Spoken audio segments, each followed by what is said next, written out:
इस comment box में एक सवाल किया गया है कि जब भी मैं किसी नौकरी से संबंधित इंटरव्यू या एग्ज़ाम के लिए जाता हूँ तो मैं वहाँ भीड़ देखकर घबरा जाता हूँ। मेरे साथ ऐसा क्यों होता है? देखिए, मैं आपसे बस इतना कहना चाहूँगा कि जब भी आप कहीं पे भी एग्ज़ाम के लिए जाते हैं, इंटरव्यू के लिए जाते हैं, कोई सरकारी नौकरी का एग्ज़ाम देखने चाहते हैं, भीड़ होती है, हर जगह भीड़ होगी और जिनमें गट्स होगा वो उसे पार कर पाएंगे। लेकिन आपका ये डिसाइड कर लेना कि युद्ध करने से पहले युद्ध हार जाने वाली स्थिति मानी जाएगी।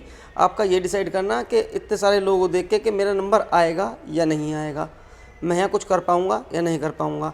ये आप उस भीड़ को देख के हार नहीं मान रहे हैं।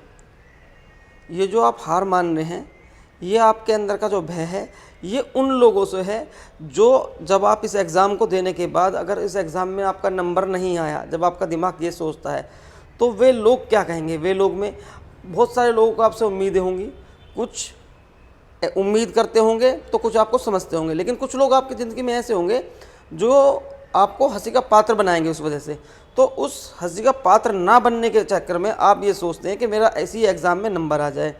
तो वो कोई भी हो सकता है, वो आपके दोस्त हो सकते हैं, आपके जानकार हो सकते हैं, आपके रिश्तेदार हो सकते हैं। लेकिन अगर ऐसे लोग आपकी ज़िंदगी में हैं और आपके पीछे वो डर हमेशा बना रहता है कि मेरा एग्ज़ाम में नंबर नहीं आया तो वो लोग मजाक उड़ाएंगे या वो लोग मुझ पे हंसेंगे या मेरी कदर नहीं करेंगे, तो आप उन लोगों को छोड़ दीजिए, आप उन लोगों से दूर हो जाइए।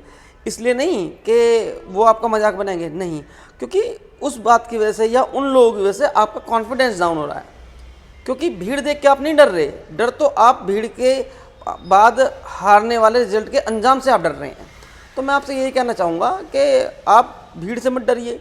पहली बात तो भीड़ को देखिए मत, अनदेखा कीजिए। लेकिन सबसे ज़्यादा आप उन लोगों को अनदेखा कीजिए, उन लोगों से बचिए जो आपके पीछे, आपके साथ खड़े होकर आपके नाकामी का कारण बनेंगे।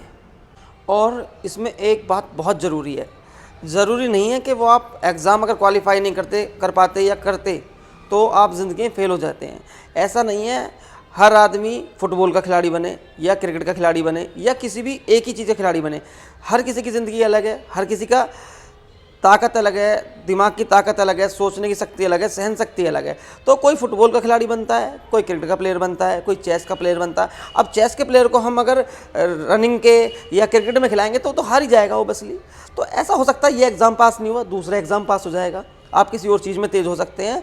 तो आप अपने आप को ये मत सोचिए कि एक एग्ज़ाम आपकी ज़िंदगी डिसाइड कर रहा है। नहीं नहीं, बिल्कुल नहीं, डिसाइड कर सकता है लेकिन बिल्कुल सारी चीज़ें उसी एग्ज़ाम से डिसाइड हो जाएंगी, ये मत सोचिए। क्यों? आप अपनी ज़िंदगी में मल्टी टैलेंटेड होने चाहिए, मल्टीपल चीज़ों को सोचिए। आप ये देखें कि आपकी स्किल्स किस पे काम करती है, ना कि किसी के कहने पे एक एग्ज़ाम देने गए और मन में ये डर बैठा लिया कि ये एग्ज़ाम मैं नहीं दूंगा, मैं पास नहीं करूंगा तो लोग मेरे मैं लोगों के हंसने का पात्र बन जाऊंगा या लोग मेरी मजाक उड़ाएंगे या लोग मेरे बारे में क्या कहेंगे। ये तो आप सोचना छोड़ दीजिए। ये पहले भी मैं लोगों को बता चुका हूँ कि लोगों के कहने में मत जाइए। ज़िंदगी आपकी है, सुख दुख आपकी ज़िंदगी में, आपके सुख दुख कितने लोग बांटने आ रहे हैं, बस आप उन लोगों की सुनिए, उन लोगों पर ध्यान दीजिए, उन लोगों के रूठने मनाने दुख दर्द का साझा कीजिए, बांटिए, समझिए। तो मैं फिर ये कहना चाहूँगा कि दुनिया पे मत जाइए, सिर्फ आप ये देखिए कि मैं क्या कर सकता हूँ, मैं किस चीज़ में सक्षम हूँ, मेरी काबिलियत क्या है। आप अपनी काबिलियत को अपना पैशन बनाइए। ज़िंदगी बहुत मज़े में और सुख में कटेगी अगर आपने अपनी काबिलियत को, जिस चीज़ में आप माहिर हैं करने में, अगर आपने उसे अपना पेशा बना लिया तो आपकी ज़िंदगी ना बहुत सुख में कटेगी, बहुत आनंद में कटेगी, क्योंकि उस काम को करने में आपको मज़ा आएगा। और लोगों के कहने के अनुसार किया गया कार्य या ज़बरदस्ती में किया गया कार्य या कोई भी नौकरी है XYZ, उसमें आप ज़बरदस्ती रहेंगे तो वो इंटरेस्ट पैदा नहीं होगा और आप उन ऊंचाइयों को नहीं छू पाएंगे।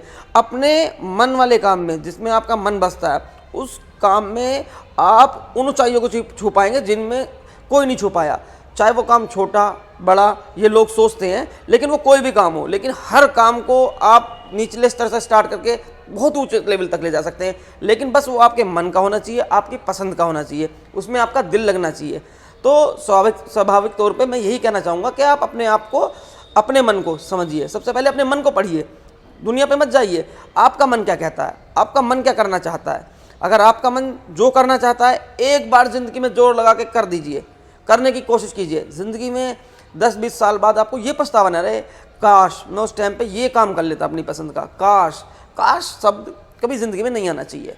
और बहुत बार मैंने बहुत से लोगों को समझाया है, बहुत से माँ बाप को समझाया है, बहुत से लोगों को मैंने करते देखा है कि कभी भी अपने बच्चों पे या जो आपके ऊपर डिपेंडेंट है उन पे कभी भी अपने मन के विचार मत थोपिए कि आप चाहते हैं कि मेरा बच्चा आईएएस बने, पुलिस में जाए, बैंक में जाए।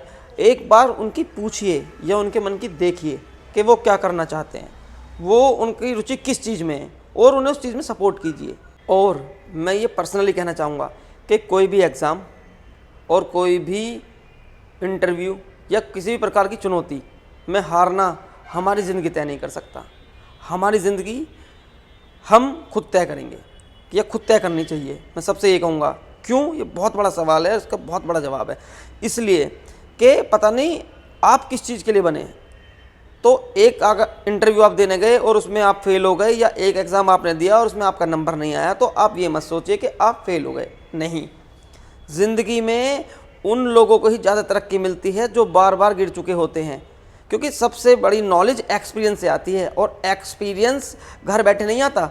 जब तक आप भगेंगे नहीं, गिरेंगे नहीं, उठेंगे नहीं, फिर भगेंगे नहीं, फिर गिरेंगे, फिर उठेंगे, फिर भगेंगे, तो बार बार करी हुई कोशिशों से ही आपको ज़िंदगी में तजुर्बा आता है, और तजुर्बा ही सफलता का प्रथम सूत्र है।